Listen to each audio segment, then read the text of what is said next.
أعوذ بالله من الشيطان الرجيم.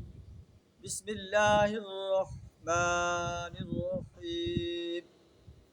قال رب إني دعوت قومي ليلا ونهارا فلم يزدهم دعائي إلا فرارا. صدق اللہ العظیم. حضرت نوح علیہ السلام اپنے رب سے درخواست کر رہے ہیں، اپنے رب کو اپنی آپ بیتی سنا رہے ہیں، اپنی رسالت کے پیغام کو آپ نے جس انداز سے پہنچایا ہے اس کو سنا رہے ہیں، آپ کے سب اپنے رب کے سامنے بیان کر رہے ہیں.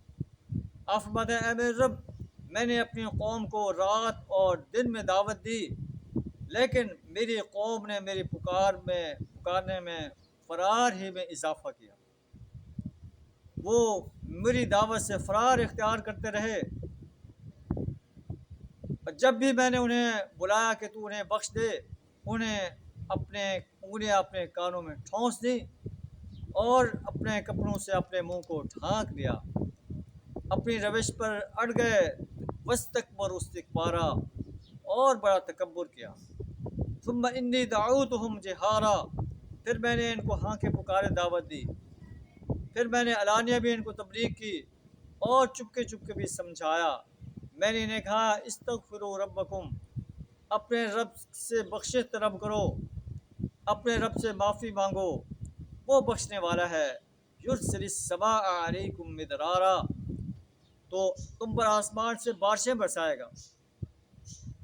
وَيُمْدِدْكُمْ بِأَمْوَالٍ وَبَنِينَ، تمہیں مال اور اولاد عطا کرے گا. وَيَجْعَلْ لَكُمْ جَنَّاتٍ وَيَجْعَلْ لَكُمْ أَنْهَارًا، تمہارے لیے باغ اور نہریں پیدا کر دے گا. تمہیں کیا ہو گیا ہے؟ مَا لَكُمْ لَا تَرْجُونَ لِلَّهِ وَقَارًا، تم اللہ کے لیے کسی وقار کی توقع نہیں رکھتے. وَقَدْ خَلَقَكُمْ أَطْوَارًا، حالانکہ اس نے تمہیں طرح طرح سے بنایا ہے. یہ ان کی دعوت کا ایک منظر ہے. اللہ سے دعا کریں ہمیں بھی پیارے نبی صلی اللہ علیہ وسلم کی دعوت پر لبیک کہنے کی توفیق عطا فرمائے، اور انسانیت کے سامنے اسلام کی بے راگ دعوت پیش کرنے کی جرأت عطا فرمائے. اسلام کے دیے ہوئے نظام کو اس سرزمین پر غالب کرنے کے لیے اور باطل نظاموں کو مٹانے کے لیے اپنا مال، جان، وقت اور صلاحیت کھپا دینے کی جرأت عطا فرمائے. وآخر دعوانا الحمد للہ رب العالمین.